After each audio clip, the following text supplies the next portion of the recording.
Laurence Ferrari, l'une des figures emblématiques de la télévision française, est depuis longtemps reconnue comme un symbole de professionnalisme, de finesse et de charme.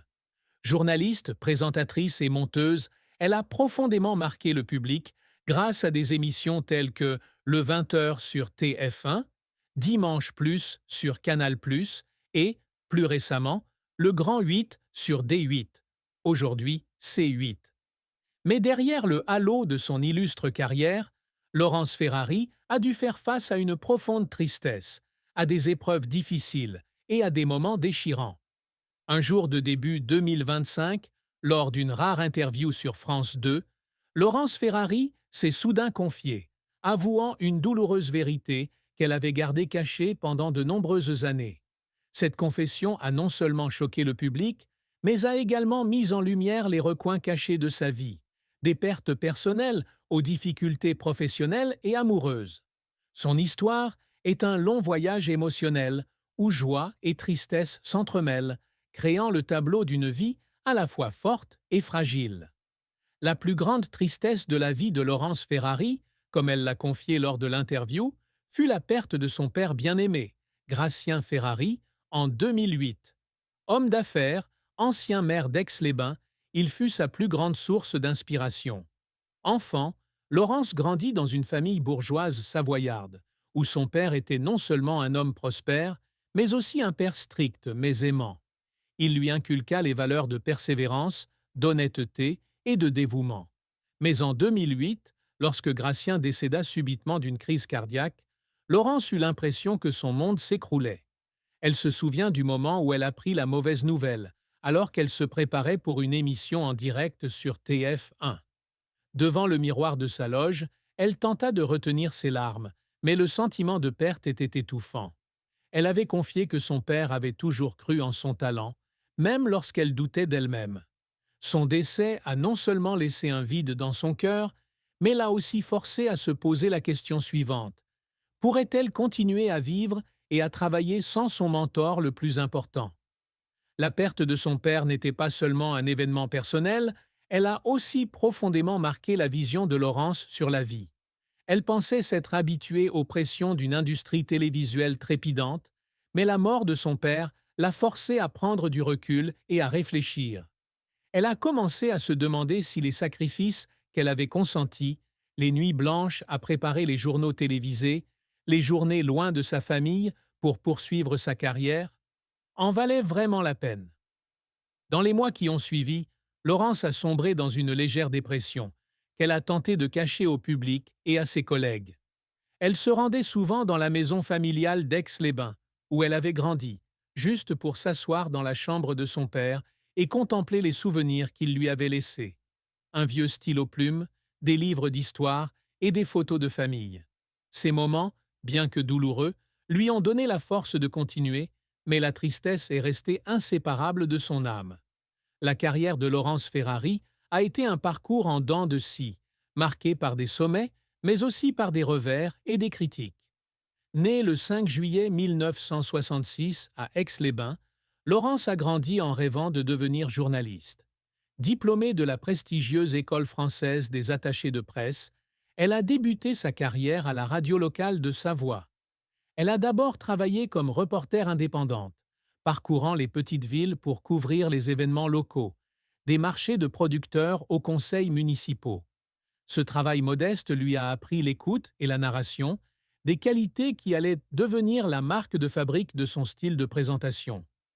En 1997, Laurence rejoint LCI, la chaîne d'information du groupe TF1, et se fait rapidement connaître pour son style de présentation percutant et naturel. En 2006, elle franchit une étape importante en devenant la présentatrice du 20h sur TF1, remplaçant le légendaire Patrick Poivre d'Arvor. Une étape importante, mais aussi un défi de taille. Le 20h était le journal télévisé phare de la France, attirant des millions de téléspectateurs chaque soir. Remplacer une icône comme Poivre d'Arvor a placé Laurence au centre de l'attention et des critiques. Elle a dû faire face à des critiques mitigées de la part des téléspectateurs, certains la jugeant trop jeune et inexpérimentée pour le rôle. Ces critiques, parfois injustes, ont poussé Laurence à redoubler d'efforts pour prouver sa valeur. Elle passait des heures chaque jour à se documenter, à préparer des scénarios et à apprendre à garder son calme devant la caméra, même lorsque son cœur battait la chamade sous la pression. Le succès de Laurence sur TF1 était indéniable. Elle a apporté un vent de fraîcheur aux 20 heures avec un style de reportage moderne et accessible, tout en conservant le sérieux requis pour un journal national. Entre 2006 et 2012, elle a interviewé des célébrités, des hommes politiques comme Nicolas Sarkozy, à des stars comme Johnny Hallyday, et a guidé le public à travers des événements majeurs comme la crise financière mondiale de 2008. Mais derrière les projecteurs, Laurence a dû faire face à des pressions invisibles. Elle confiait un jour avoir eu l'impression de vivre dans une cage de verre, où chaque geste, chaque mot était scruté. Cette pression la poussait parfois à se demander si elle avait vraiment sa place dans le monde glamour mais impitoyable de la télévision. En 2012, Laurence décide de quitter TF1 pour rejoindre D8, aujourd'hui C8, où elle anime Le Grand 8, un talk-show féminin, tout en continuant à travailler pour LCI. Ce départ marque un nouveau tournant dans sa carrière, mais s'accompagne également de nouveaux défis. Le Grand 8, avec son format léger et convivial, représente un changement radical par rapport au sérieux du 20 heures. Certains téléspectateurs et critiques estiment qu'elle a sacrifié sa réputation au profit d'une émission de divertissement. Mais Laurence y voit l'occasion de montrer une autre facette d'elle-même. Elle souhaite créer un espace où les femmes puissent partager leurs histoires, des problèmes familiaux aux grands rêves. Si l'émission reçoit des critiques positives, elle est aussi mitigée, certains jugeant le contenu manquant de profondeur. Ces critiques, sans ébranler la détermination de Laurence, n'en font pas moins partie intégrante du parcours difficile de sa carrière. L'un des plus grands revers de la carrière de Laurence fut la controverse entourant son style journalistique. Lorsqu'elle présentait le 20 heures, on lui reprochait d'être trop proche de certains responsables politiques, notamment dans un contexte politique français tendu. Certains lui reprochaient de manquer de fermeté lors des interviews avec des personnalités influentes, ce qui nuisait à sa réputation. Laurence, forte de sa résilience, n'a jamais répondu publiquement à ces critiques, mais elle a admis lors d'une interview en 2025 que celle-ci l'avait profondément blessée. Elle se sentait incomprise, injustement jugée, simplement parce qu'elle s'efforçait de maintenir le respect et la politesse dans chaque conversation.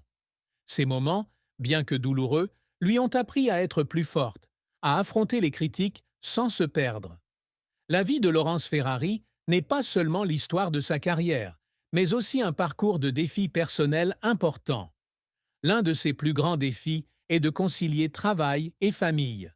Mère de 3 enfants, Baptiste, Laetitia et Élie, Laurence s'efforce toujours de passer du temps avec ses enfants, mais l'emploi du temps chargé d'une journaliste de télévision rend cela difficile. Il y a des jours où elle doit quitter la maison tôt le matin, avant même que ses enfants ne soient réveillés, et rentrer après qu'ils soient couchés. Manquer les anniversaires de ses enfants, les représentations scolaires ou les repas de famille la tourmentent. Elle a un jour raconté que lorsque son plus jeune fils, Élie, lui a demandé pourquoi elle ne pouvait pas rester à la maison comme les autres mères, elle a fondu en larmes dans la voiture, en route vers le studio. Cette question innocente a été comme un coup de poignard, lui rappelant les sacrifices qu'elle a dû faire pour assouvir sa passion. Un autre défi est celui des problèmes de santé auxquels Laurence a été confrontée ces dernières années. En 2019, on lui a diagnostiqué un problème de thyroïde qui a nécessité un traitement et des changements de mode de vie. Bien qu'elle n'en ait pas révélé les détails publiquement, Laurence a confié qu'il y avait des jours où elle se sentait épuisée et manquait d'énergie pour se rendre sur le plateau. Mais avec un moral d'acier, elle n'a pas laissé la maladie entraver son travail. Elle a commencé à pratiquer le yoga, à manger plus sainement et à prendre des congés pour se ressourcer. La lutte contre sa santé n'était pas seulement un défi physique, mais aussi une leçon de patience et de gratitude. Laurence réalisa que, si sa carrière était importante, sa santé et sa famille étaient les valeurs fondamentales de sa vie. Une autre profonde tristesse dans la vie de Laurence fut le sentiment de solitude qu'elle éprouva au début de sa carrière. À ses débuts chez LCI, elle était l'une des rares femmes dans un milieu journalistique encore dominé par les hommes. Elle était souvent confrontée à des regards méfiants, à des commentaires irrespectueux et à la pression de prouver qu'elle était plus qu'un beau visage à la télévision. Il y avait des jours où, après une émission, elle rentrait dans son petit appartement parisien, s'asseyait seule dans le noir et se demandait si elle avait vraiment la force de continuer. Ces moments de solitude, bien que de courte durée, la laissaient avec une profonde tristesse, le sentiment de